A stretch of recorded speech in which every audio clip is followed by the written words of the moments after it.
Hello, good morning students. आज अपन ने कल तो जो थोड़ी एबनॉर्मलिटीज़ थी क्रोमोसोम्स की वो अपन ने कंप्लीट कर ली थी। अब यहाँ पे देखो ये होता क्यों है, ठीक है।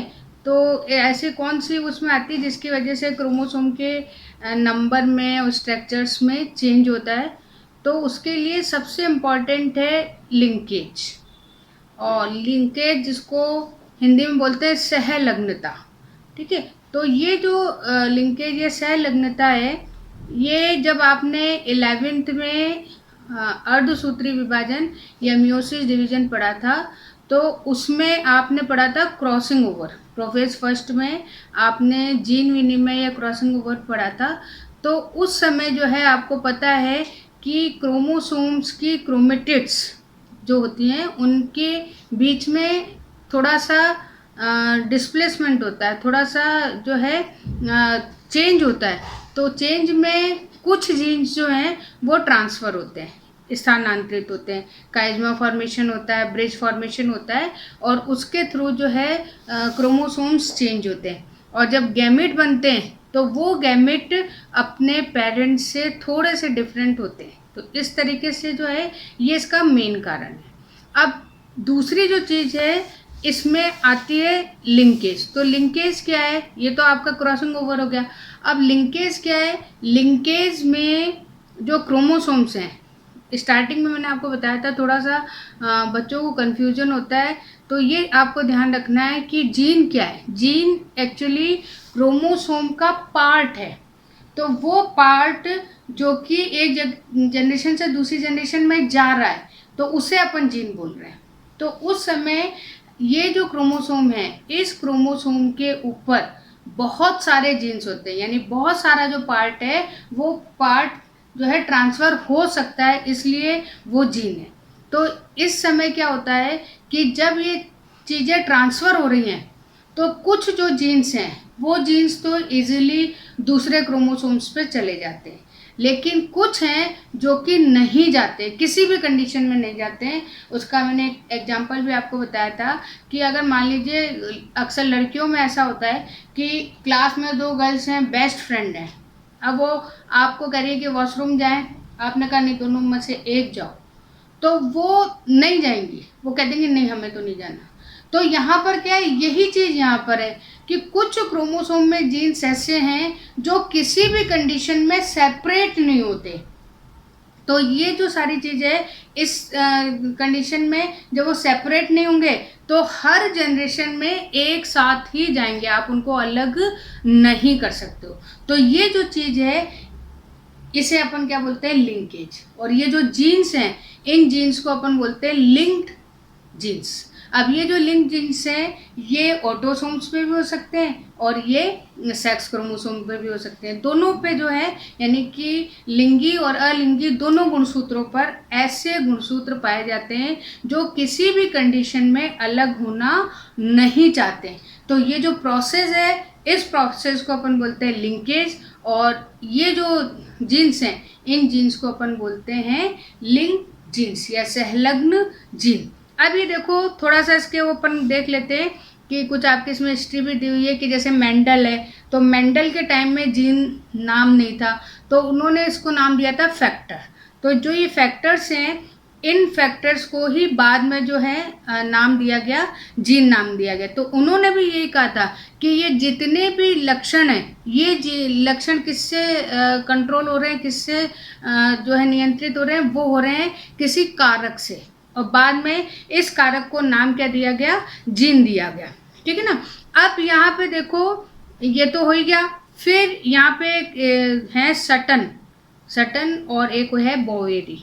ये लेकिन अभी अपन सटन की बात कर रहे हैं। जो सटन साइंटिस्ट थे उन्होंने कहा कि ये जो चेंजेस आते हैं, जो पेरेंट्स हैं उनके बच्चों में अलग अलग कैरेक्टर आ रहे हैं, तो वो कैरेक्टर किसके कारण आ रहे हैं, इस लिंकेज के कारण, इस क्रॉसिंग ओवर के कारण। तो इन्होंने जो है इस सहलग्नता या लिंकेज की आप ये मान सकते हो कि स्टार्टिंग इन्होंने ही की थी। और इन्होंने ये जो है सहलग्न और इसकी पूरी की पूरी हाइपोथेसिस कह सकते हो या परिकल्पना है, वो परिकल्पना इन्होंने दी। उसके बाद में बैटसन और पुनेट, ये नाम भी पहले आ चुका है। पुनेट का जो अपन वो बनाते हैं स्क्वायर, तो वो पुनेट स्क्वायर बोलते हैं, तो वही ये पुनेट है। तो इन्होंने बैटसन और पुनेट ने इस चीज को एक अलग चीज से समझाया। कल तक अपन ने जो पहले पढ़े थे उसमें डोमिनेंस के कुछ अपन ने अपवाद या विचलन मेंडल के पढ़े थे। अब यहाँ पर इन्होंने एक और डेविएशन दिया, एक और विचलन दिया, और वो विचलन किसका दिया? टेस्ट क्रॉस का। टेस्ट क्रॉस कौन सा था? जिसमें कि हम F1 जनरेशन को रिसेसिव अप्रभावी जनक के साथ में जब फर्टिलाइजेशन या संकरण कराते हैं तो उसकी जो है 1:1 यानी 50-50% जीनोटाइप भी मिलता है और फिनोटाइप भी मिलता है। अब यहाँ पर इसका अपवाद है। अब ये ध्यान रखना, कई चीज़ें आप लोगों को है अलग अलग चैप्टर्स में, लेकिन जब अपन यूनिट की बात करते हैं तो ये आपस में ऐसा नहीं है कि फर्स्ट वाले क्वेश्चन के साथ में कहीं और मिला दें, तो ऐसा मिल के भी क्वेश्चन आ सकता है। तो अब क्या है, वहाँ पे अपन इतने सारे डोमिनेंस और उसके अपवाद और विचलन पढ़ रहे हैं, यहाँ पर आ गया आपका किसका? क्रॉस जो है उसका क्रॉस हाइब्रिडाइजेशन का जो है यहाँ पर विचलन आ गया। तो अब यहाँ पे देखो, ये जो डेविएशन है, इस डेविएशन में इन्होंने क्या लिया? इन्होंने ब्लू कलर के फ्लावर्स लिए और जो उनके पोलन ग्रेन्स थे वो थे लंबे, यानी कैपिटल B और कैपिटल L। फिर इसका जो रिसेसिव था, इसका जो अप्रभावी था, वो कैसा था? फूल तो था रेड कलर का, लेकिन जो पोलन ग्रेन्स थे वो कैसे थे? राउंड शेप, गोल। अब इन्होंने F1 जनरेशन पे, तो यहाँ तक डोमिनेंट वाली कैरेक्टर आ गया कि यहाँ पे 100% आपको कैसे मिले? ब्लू और लॉन्ग। लेकिन जब हमने इसके ये जो है अपना, क्योंकि टेस्ट क्रॉस में हम क्या करते हैं? टेस्ट क्रॉस में हम रिसेसिव जो पेरेंट है, जनक है, उस जनक को हम उसकी परीक्षा लेते हैं। तो यहाँ पे हम उसी की परीक्षा या उसी का टेस्ट कर रहे हैं कि वो कैसा है। तो उस समय जब हमने F1 वाले को इससे क्रॉस कराया तो अकॉर्डिंग टू टेस्ट क्रॉस ये क्या आना चाहिए? 1:1:1:1:1, यानी कि चारों ही हमें कैसे मिलने चाहिए? 25%, 25%, 25% और 25%। लेकिन ऐसा नहीं मिला। यहाँ पर जो है हमें 7 तो मिले ब्लू और लॉन्ग, 7 हमें मिले रेड और राउंड, और केवल एक मिला हमें ब्लू और राउंड, और दूसरा एक हमें मिला रेड और लॉन्ग। तो ये जो है यहाँ पर क्या हो गया कि किसी भी परिस्थिति में जो डोमिनेंट कैरेक्टर था वो अलग नहीं हुआ, यानी ये वाले जीन भी अलग होने में नहीं रहे। और ये तो चलो फिर भी मान लिया क्योंकि डोमिनेंट तो अलग नहीं होंगे, लेकिन रिसेसिव वाले जो जीन्स हैं, यानी कि रेड और राउंड, ये भी जो है यहाँ पर बिल्कुल इसके बराबर मिला। यानी इसका जीन और इसका जीन कौन से क्या हो गए? सहलग्न जीन हो गए, लिंक जीन हो गए, जो कि किसी भी परिस्थिति में अलग होना नहीं चाहते। ठीक है ना? तो ये आपका एग्जाम्पल किसका हो गया? ये एग्जाम्पल हो गया किसका? सहलग्नता का, जो कि प्रदर्शित कर रहा है कि किसी भी परिस्थिति में ऐसे जीन्स जो कि हर जनरेशन में साथ जाने की कोशिश करते हैं, तो उन्हें आप कोई भी वो नियम को या किसी भी लॉ को जो है फॉलो नहीं करते हैं, और उनका अपना जो है ओन कैरेक्टर होता है। उसी ओन कैरेक्टर को हम क्या बोलते हैं? लिंकेज प्रोसेस को। और जो ये ऐसे कैरेक्टर वाले जीन्स हैं उन्हें हम बोलते हैं लिंक्ड जीन। तो ये हो गया आपका। अब इसमें देखो इसके टाइप्स हैं कि जो लिंकेज है उसका टाइप है, एक तो है कंप्लीट लिंकेज और एक है इनकम्प्लीट लिंकेज। यानी कि कंप्लीट में क्या है कि किसी भी कंडीशन में, यानी कि वो दोनों जीन अलग नहीं होते हैं, तो वो तो होता है कंप्लीट। और इनकम्प्लीट में क्या है कि कभी कभी तो साथ रहते हैं और कभी वो अलग हो जाते हैं, तो ऐसी स्थिति को अपन क्या बोलते हैं? Incomplete linkage. तो प्रोबेबिलिटी ज़्यादा है, इसकी प्रायिकता ज़्यादा है साथ में रहने की, लेकिन कभी ये अलग भी हो जाते हैं, इसलिए हम इसको क्या बोलते हैं? Incomplete linkage. तो ये दो टाइप इसके हो गए। अब उसके बाद में नेक्स्ट अपन ले रहे हैं क्रॉसिंग ओवर।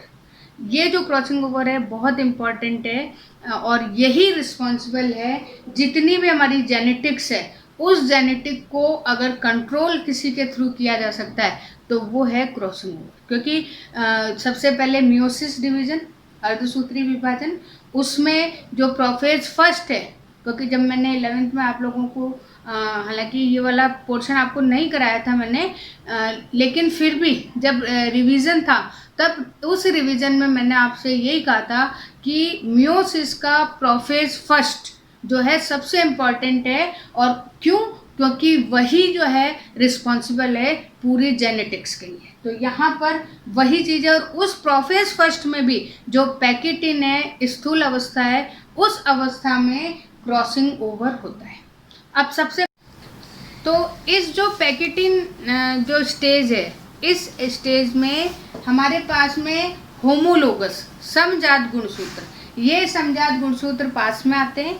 इनके दोनों क्रोमेटिड आपस में क्रॉसिंग ओवर करते हैं, और क्रॉसिंग ओवर करने के बाद में जैसे आपको दिख रहा है कि ब्लू वाला रेड में आ गया, रेड वाला ब्लू में चला गया। तो इस तरीके से जो नए आपको क्रोमोसोम दिख रहे हैं, यही क्रोमोसोम जब गैमेट या युग्मक में जाते हैं तो उसमें दूसरे कैरेक्टर यहाँ पर आते हैं। तो ये जो क्रॉसिंग ओवर है, ये क्रॉसिंग ओवर इसलिए यहाँ पर इम्पॉर्टेंट है। अब यहाँ पे देखो, ये क्रॉसिंग ओवर हो गया।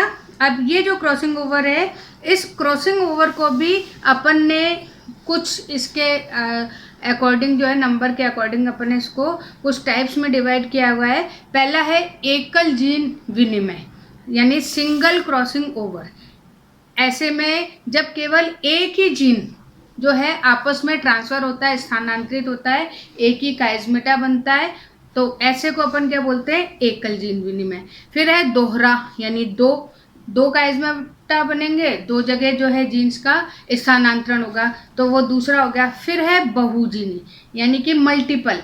तो जो ये है मल्टीपल, इस मल्टीपल में दो से ज़्यादा, एक हो गया, दो हो गया, दो से ज़्यादा अगर काइज़मेटा फॉर्मेशन होते हैं और होने के बाद में इनके जीन्स का स्थानांतरण होता है, ट्रांसफ़र होता है, तो ऐसे जीन विनिमय को अपन क्या बोलते हैं? बहुजीन विनिमय। ठीक है।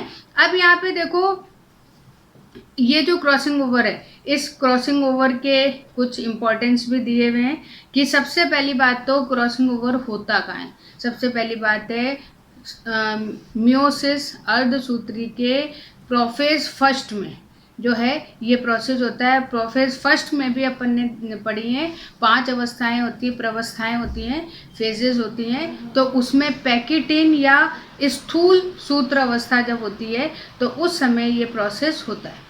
और दूसरी चीज़ इसमें इम्पॉर्टेंट आती है कि ये क्रॉसिंग ओवर होता किसके बीच में है।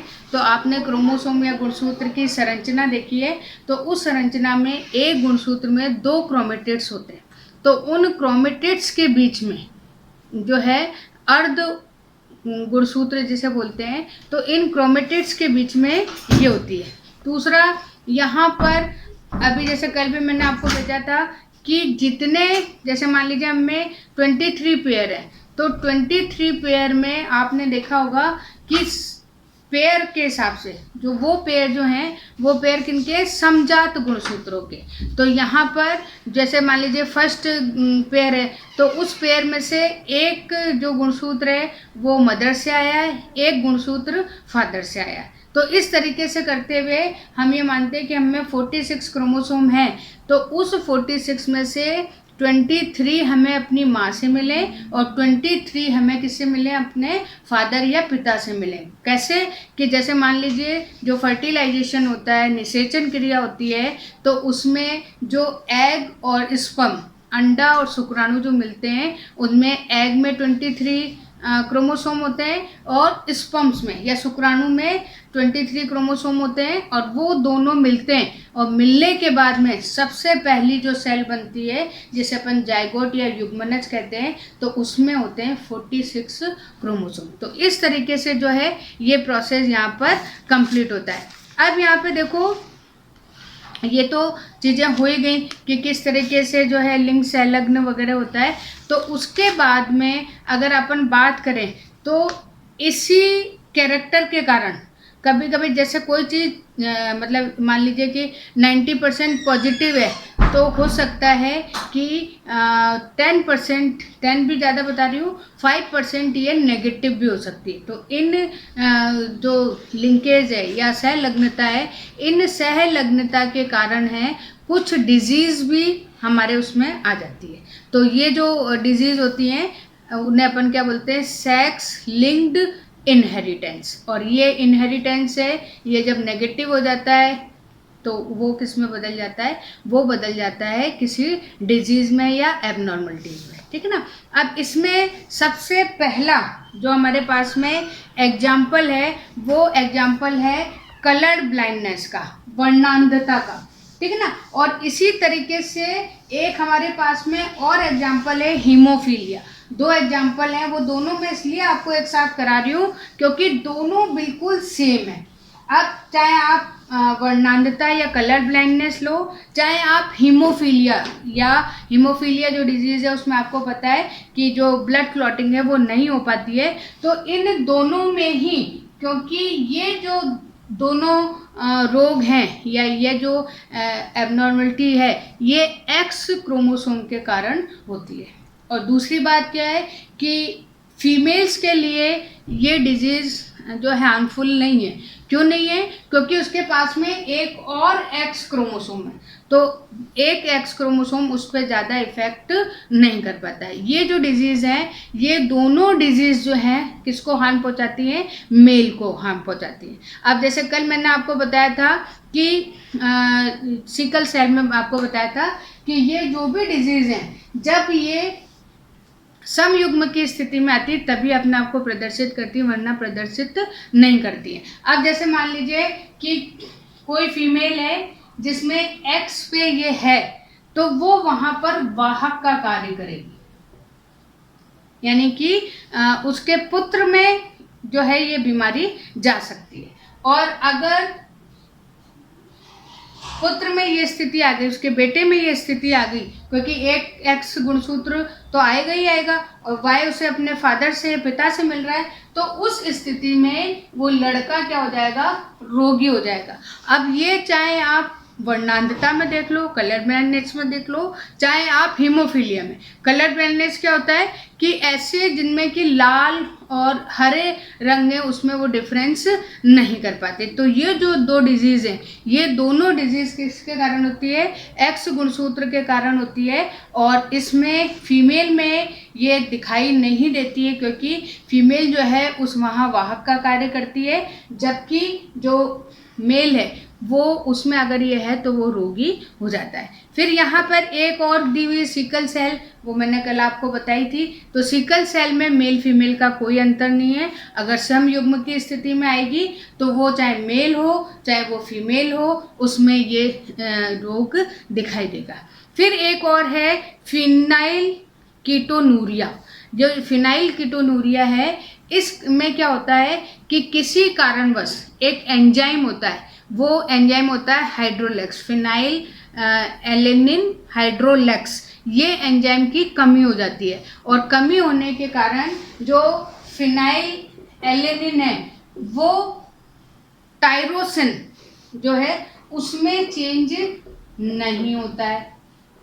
यानी कि आपने केमिकल प्रोसेस पढ़ रखे हैं, तो केमिकल प्रोसेस में आपको पता है कि एंजाइम चाहिए होते हैं। तो यहाँ पे हाइड्रोलेक्स जो एंजाइम है वो एंजाइम कम होता है या अनुपस्थित हो जाता है, तो उस स्थिति में फिनाइल एलेनिन टायरोसिन में चेंज नहीं होता है, और फिनाइल जो एनेलिन है वो बहुत अधिक मात्रा में हो जाता है। तो उस स्थिति में जो व्यक्ति है उसके सिर में या मंदबुद्धि हो जाता है, या उसका जो यूरिनेशन है वो बढ़ जाता है। तो ये यहाँ पर इस तरह की डिजीज़, इवन ये अगर आप वैसे देखें तो अभी अपन इसको आगे डिटेल में करेंगे कि इसके कारण जो DCT जो आपने एक्सक्रीशन में पढ़ी थी, DCT, उसमें जो है वाटर एब्जॉर्प्शन कैपेसिटी क्या हो जाती है? कम हो जाती है। तो इस तरीके से जो है यहाँ पर ये वाला चैप्टर आपका कंप्लीट हो रहा है। ये थोड़ा मैंने जल्दी से आपको करा दिया, तो ये आप थोड़ा पढ़ना इसको। फिर अब मैं इसके कुछ आपको क्वेश्चंस दूंगी, क्योंकि ये चीज़ जो है आपको क्वेश्चन से समझ में आएगी। हाँ, और एक चीज़ मैं आपको और कहना भूल गई, क्योंकि मंडे को राखी है, तो मैं सोच रही थी मंडे का आपका टेस्ट लेने का, लेकिन मंडे को नहीं लूँगी क्योंकि राखी है। तो उसके बाद में मैं आपका ट्यूसडे को या वेडनेसडे को चलो कर लेते हैं, क्योंकि ट्यूसडे भी आपको हमने कल पढ़ ही नहीं पाए। तो वेडनेसडे को मैं आपका एस्क्रीशन वाला जो है उसका मैं टेस्ट लूँगी। तो आप लोग तैयारी करिए, ठीक है। और इसमें आप पढ़ना, अगर आपको कोई चीज़ समझ में नहीं आए तो पूछ लेना। Okay, thank you.